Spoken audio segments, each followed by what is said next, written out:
Hi folks, this is Meredith from the Papery Craftery, and today I am going to be sharing my absolute all-time favorite quilling tools. Gone over this a few times in the past, but a lot of people are starting this new hobby in this new year, and I thought it'd be a good time to just recap all of my favorite things in one place. Starting off, we are going to be doing the paper I use the most. I use Quill Creations the most. I don't cut my own paper strips. I just find it easier not to. I know some people are a fan, and that is okay. I also have Craft Harbor here, which you're going to see in a lot of my videos as well. Craft Harbor are longer, but they're a little bit lighter in weight than the Quilled Creations. I also, there's a few colors of Quilled Creations that are just outstanding that I really, really like. So I just tend to use those papers a little bit more. I like the weight of them. They're both excellent for beginners.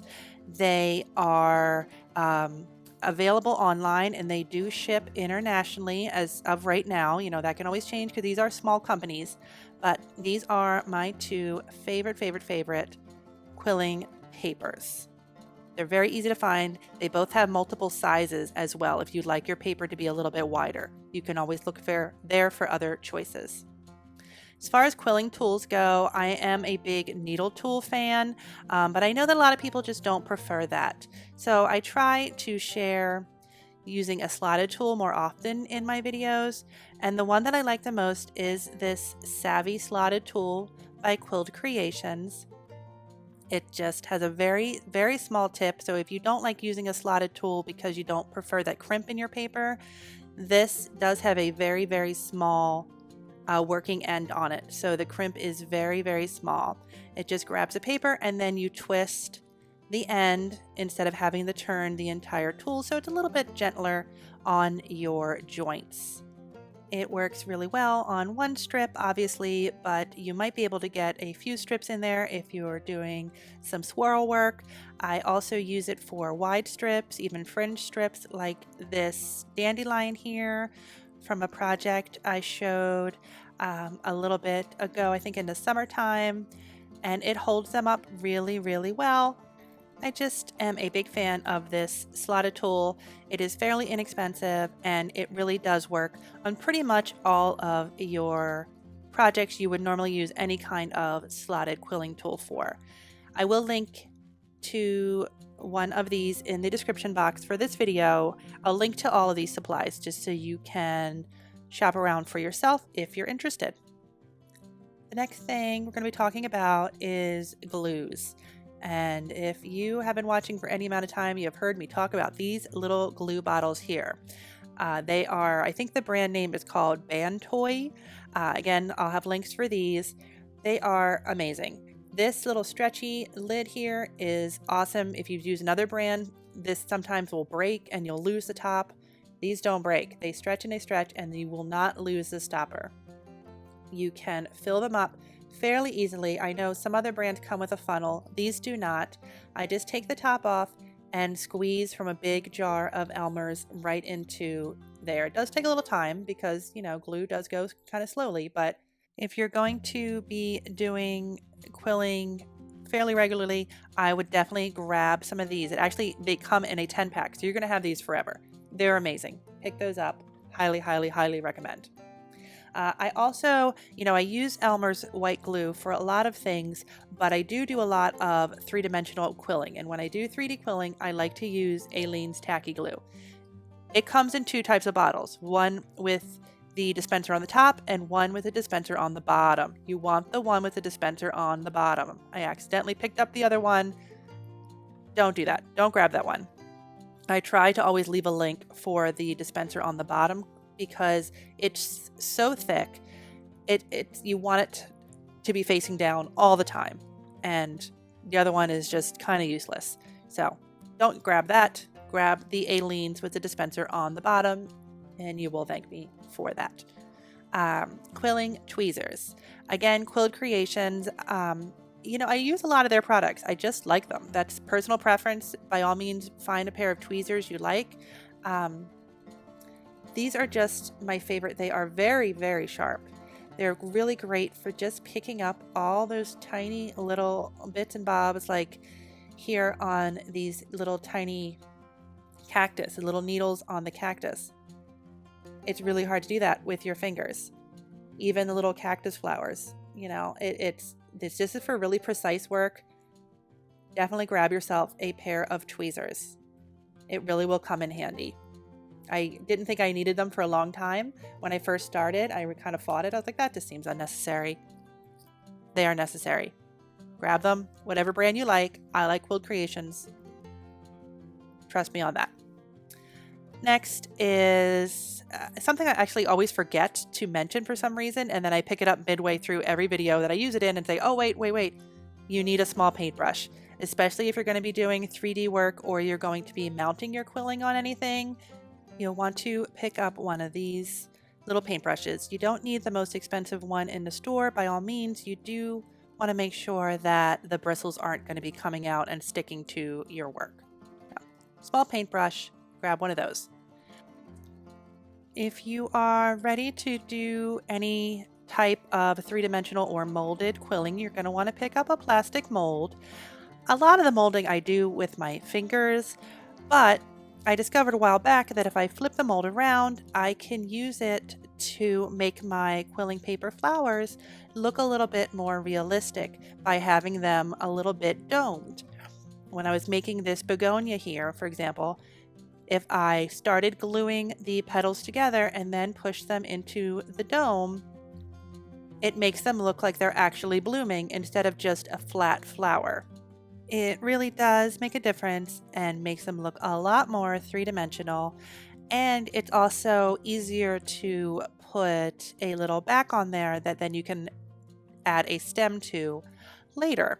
Or if you are doing these for a flat surface like a card or a wall hanging, you could have different layers to your flowers. And again, it just makes them look more realistic, like an actual blooming flower. Moving on to my next favorite tool is my paper crimper. And I have gone through a couple different crimpers since I started quilling. And this one I got a couple years ago, and I really like it. I like the size of it. I like that it looks like it has 3 different sizes, but it actually is 6 because each of the handles has 2 different wheels attached to it. So you get a really, really fine crimp like this one here that I ended up turning into these pink flowers. Or you can use one of the wider teeth. Here I will just run this through the widest and you can see the difference between the two. You go from super tight crimp to really, really wavy, and then anything in between. So it doesn't really cost that much difference than just a one size crimper. I would go ahead and just pick up one that you have multiple options, because why not? A little bit larger, but if you have the room to store it, I would go ahead and grab just a bigger one. Next is going to be a cork board. And I know there are different types of quillers out there, some who prefer working on cork with a wax paper or parchment or plastic sheet covering, and some people who like to put their quilling directly on their finished surface. I have done both. Majority of the time, I like a cork board. I like the option of playing around with my work, and that's just me. For example, doing on edge work like this seahorse that I shared a little while ago. For me, I think it's easier to use pins and to mold it this way than do it the opposite way, where you would have individual pieces of quilling paper for every different curve and section on the back of this seahorse. But if you're using pins and a cork board, you can just stick them in at every point, mold them around where you're doing curves, have them bend around a pin where you'd like a point. Again, I think it's easier. It's a preference situation. I know getting things off of a cork board is also a little intimidating sometimes for newer quillers, but if you grab those tweezers like I used there and I just gently nudge it off with a needle tool, you can apply some glue to the underneath and get it right on your finished surface. I go over all this in the video if you do happen to watch this seahorse tutorial. There are a few different brands and thicknesses of cork boards out there, but I'll leave a direct link to the one I like as well in the description box. And last, we have a quilling comb. The one that I use is called an onion holder because that's actually what it was used for. They have many different kinds. Some the teeth are shorter or they're closer together, or they have, more than one type of tooth on the comb. Use whatever kind you like. They all work pretty much the same. It's just a matter of wrapping your quilling strip around and over and under and any combination of those things to get different designs. So the quilling comb is really good for making different kinds of flowers, making different kinds of leaves. Here I am showing one of my snowflakes that I've made with a quilling comb. And again, even if your quilling comb is different than the one I have, they all will work the same for these projects. Any project that I share about a quilling comb, you can use a different kind. Your end product might be a little bit smaller or might be a little bit larger, but you can use any kind of quilling comb for any of the projects. I actually have a whole playlist, I believe, for different quilling combs. I use them all the time. So that will wrap up my short list today of my very favorite quilling tools. There's definitely a lot more options out there. I feel like I've tried them all. Even if I haven't made a video about it, I probably have a post about a specific tool you're interested in over on my website. So I will make sure I leave links to everything that I shared today. I will leave links to also the projects that I shared in case anything caught your eye and you're interested in making something that I showed as an example today. Don't forget to leave any questions you have in the comment section and I'll answer those as soon as I can. Share with me your favorite tool. Maybe there is something I haven't discovered yet. I would love to hear about it. Don't forget to like and subscribe so you can be around for my next video. Thank you so much for watching and I'll see you next time. Bye-bye.